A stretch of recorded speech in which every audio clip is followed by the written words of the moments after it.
daga at ang leon.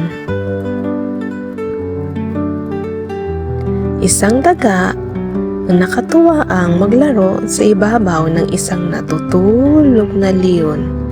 Kanyang inakyat ang likuran ng leon at pagdating sa itaas ay nagpapadaos-dos siya paibaba.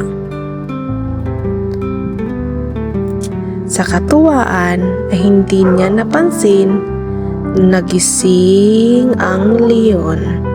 Dinakma ng leon ang daga at hinawakan sa puntot na wari bang balak siyang isubo at kainin. Natakot at nagmamakaawa ang daga. Ipagpamanhin mo, kaibigan.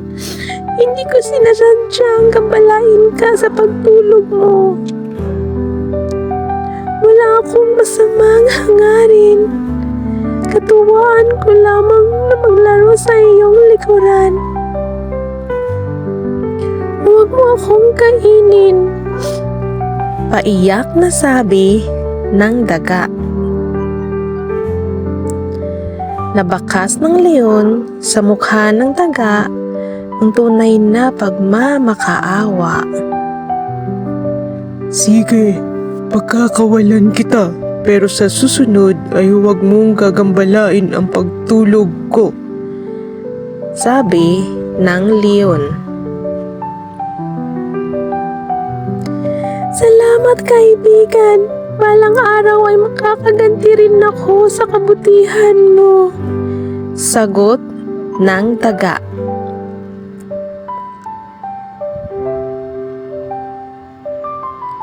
Lumipas ang maraming araw at minsan sa pamamasyal ng daga sa kagubatan, ay napansin niya na ang isang lambat ay nakabitin sa puno. Lumapit siya upang mag-usisa at agad niyang nakilala ang leon na nahuli sa loob ng lambat na ginawang bitag ng mga ngaso sa kagubatan. Dali-daling inakyat ng daga ang puno at ginatngat ang lubid na nakatali sa lambat.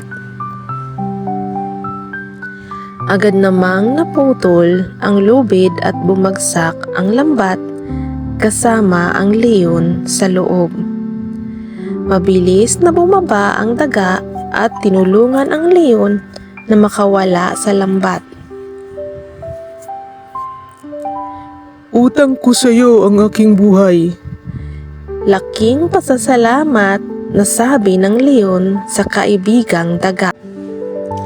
At dito nagtatapos ang aking kwento tungkol sa magkaibigang daga at leon.